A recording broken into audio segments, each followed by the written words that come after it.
Limbdi Ahmedabad highway પર કન્ટેનરમાં blast થતા 2 લોકોના મોત થયા। તો રનિંગ કન્ટેનરના બ્લાસ્ટ થતા ડ્રાઈવર અને ક્લીનરનું મોત થયું। ઘટનાને લઈ અને હાઈવે પર વાહનોની લાંબી કતારો જોવા મળી હતી।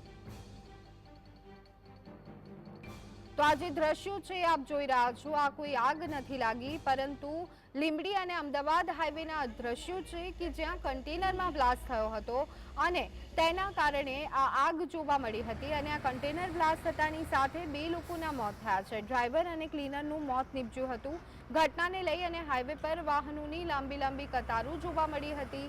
2 લોકોના મોત થયા હોવાના સમાચાર મળી રહ્યા છે। હાઈવે ઓથોરિટી દ્વારા તમામ પ્રકારની કામગીરી હાથ ધરવામાં આવી હતી। લીંબડી અમદાવાદ હાઈવે પર કન્ટેનરમાં બ્લાસ્ટ થતા 2 લોકોના મોત થયા હોવાના સમાચાર। આ સંદર્ભે વધુ વિગત મેળવી લઈએ। અમારા સંવાદદાતા ફઝલ અમારી સાથે જોડાઈ ગયા છે। ફઝલ, કન્ટેનરમાં બ્લાસ્ટ, 2 લોકોના મોત, લીંબડી અમદાવાદ હાઈવે પરની ઘટના, શું વિગતો? જી, જો ચોક્કસથી વાત કરવામાં આવે તો સુરેન્દ્રનગર જિલ્લામાં છે તે અકસ્માતોની સંખ્યામાં છે તે વધારો થઈ રહ્યો છે। ત્યારે આજે પણ સુરેન્દ્રનગરના લીંબડી અમદાવાદ હાઈવે પર કન્ટેનરમાં બ્લાસ્ટ થતા 2 લોકોના મોત નીપજવા પામ્યા છે। લીંબડી ઓનેસ્ટ હોટલ નજીક આ પ્રકારની છે તે ઘટના બની છે।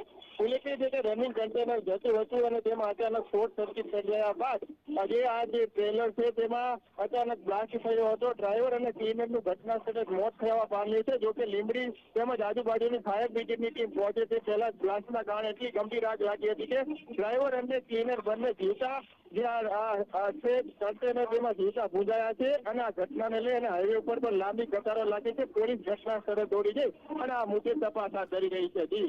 જી આભાર ફઝલ, અમારી સાથે જોડાવા બદલ અને સમગ્ર માહિતી